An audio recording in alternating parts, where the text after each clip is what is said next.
खरें म्हणजे सगळ्यात पयली आनी व्हडल्यो ताळयो जावपाक जाय हो पुरस्कार सिलेक्ट करपा खातीर जी आमची टीम आसली ती फुडें बसल्या तांच्या खातीर नेटान एकदां ताळयो मारात.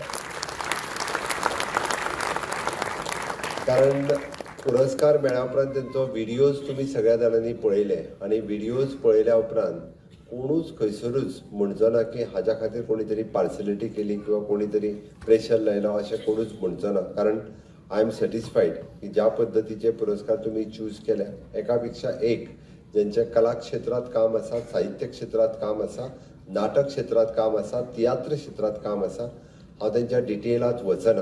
कारण आम्ही सगळ्या जाणांनी व्हिडिओच्या माध्यमांतल्यान अभिनंदन पण करतो. आपण मुद्दामून या ठिकाणी आला आणि आपण गोव्याबद्दल केलेले गौरव उद्गार खरोखरच म्हणजे आम्ही असं म्हणत नाही आम्ही सिंगापूरशी कंपेअर करतोय, पण पूर्ण देशातल्या सर्वात छोट्या स्टेट्समध्ये आम्ही आमची स्टेट्स वेल मेंटेन ठेवायचा प्रयत्न पण करतो आणि चांगल्या पद्धतीचं इन्फ्रास्ट्रक्चर ज्याला आपण जे तयार करू शकलो ते फक्त आणि फक्त मोदीजींच्या आशीर्वादामुळे. अदरवाईज आम्हाला ते शक्य झालं नसतं, कारण एवढ्या छोट्या स्टेटमध्ये छोट्याशा बजेटमध्ये हे पॉसिबल नाही. मोदीजींचा आशीर्वाद असल्या कारणाने एवढ्या चांगल्या पद्धतीने आम्ही इन्फ्रास्ट्रक्चर या ठिकाणी रेडी करू शकलो.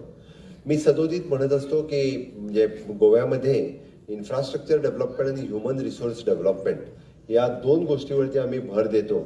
इन्फ्रास्ट्रक्चर तर आम्ही सरकार स्वतःचे पैसे त्याला स्किलिंग, रिस्किलिंग, अपस्किलिंग यावरती सरकार काम करू शकतो, पण खऱ्या अर्थाने माणसामध्ये माणुसकी जी घडवायची आहे आणि त्या खऱ्या म्हणजे खरोखरच त्याला कला आणि बाकी हे सगळं साहित्य याच्याशी जर जोडायचं असेल तर ते सरकार जोडू शकत नाही. जर त्याला ही गोव्यातील माती आणि गोव्यातील कलाकार हेच ते करू शकतात.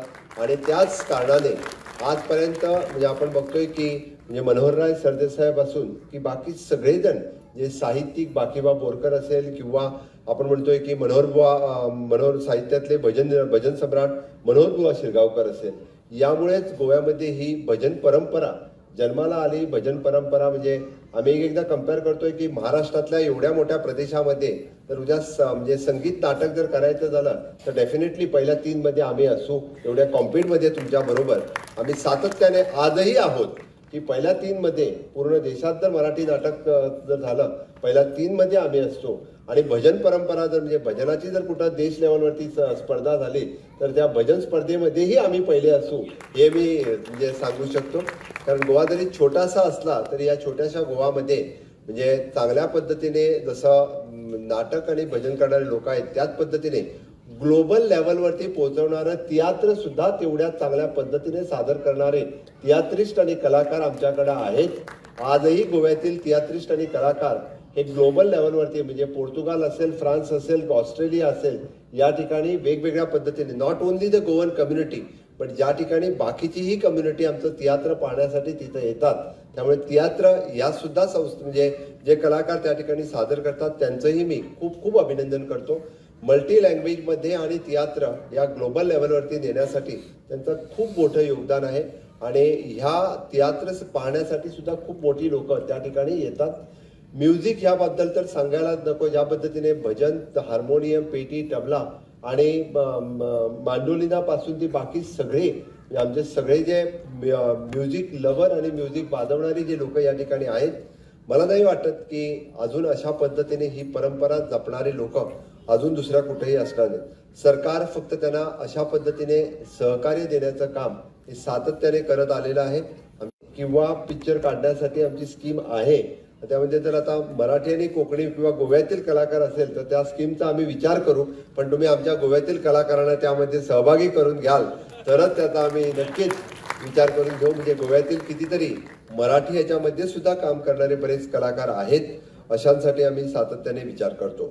मी म्हणेन की गोव्यामध्ये आपली कला ही सातत्याने खूप मोठ्या प्रमाणाने लोकांनी, मी सरकारने म्हणत नाहीये, कारण कला जर म्हणजे आपण ज्या पद्धतीने परंपरेने आणि ते टिकवून ठेवायचं काम हे फक्त आणि फक्त हे irrespective of their family they are doing. That's why they are felicitated everywhere. Otherwise काही ठिकाणी ठराविक लोक आहेत त्याचसाठी निर्मिती करण्याचं काम करतात. But irrespective of the caste and creed they are always promoting this type of कलाकार हे ते प्रमोट करण्याचं काम हे सदोदित करतात.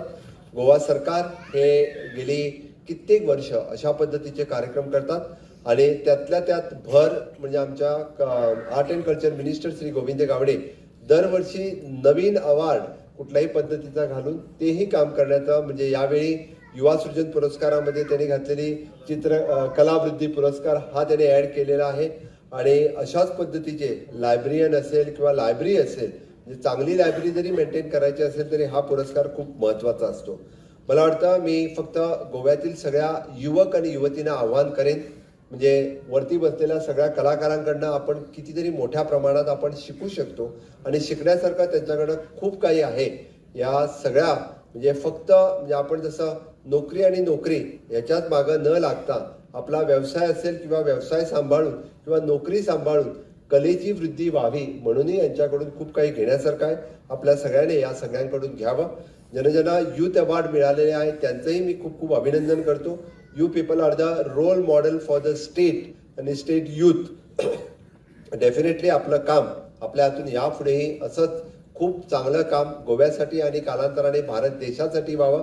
आपल्याला लॉंग रन मी म्हणेन की युवा सृजन पुरस्कार घेणारे सगळेजण पुढच्या 30 वर्षानंतर आम्हाला इथं पण परत एकदा दिसू ही आपल्या सगळ्यांसाठी शुभेच्छा. गोव्या सरकारच्या वतीने मी सदोदित अशा पद्धतीचे युवा सृजन आणि कल्चरल अवॉर्ड सगळ्यांना शुभेच्छा देत असताना गोव्यामधला हॅपीनेस इंडेक्स वाढवायचं काम जर कोण करत असाल तर आपण सगळेजण करतात. हॅपीनेस इंडेक्स म्हणजे आपण म्हणतोय की एखाद्या राज्याचं हे मूल्यमापन तिथल्या इन्फ्रास्ट्रक्चरवरती तर होत असतेच पण त्याचं खरं मूल्यमापन आपण जसं सस्टेनेबल डेव्हलपमेंट गोल ज्याला म्हणतोय की त्या गोव्यामध्ये एन्व्हायरमेंट कसं आहे त्या गोव्यामध्ये म्हणजे सगळ्यांना पाणी रस्ता वीज हे सगळं कसं आहे आणि सर्वात शेवटी ज्याला आपण म्हणतोय की त्या गोव्यामध्ये हॅपीनेस इंडेक्स किती आहे लोक आनंदित किती आहेत. GSDP गोव्यातला सर्वात उंच आहे पण लोक आनंदित किती आहेत हे जर मोजण्याचं मापतंत्र सरकारने सुरू केलं तर गोवा हा 1 नंबरवरती असणार आणि ते सगळे काम आपण सगळेजण करतात एवढंच मी सांगेन. आणि परत एकदा सर्वांना खूप खूप शुभेच्छा देऊन माझे 2 शब्द संपवतो. जय हिंद, जय भारत, जय गोवा.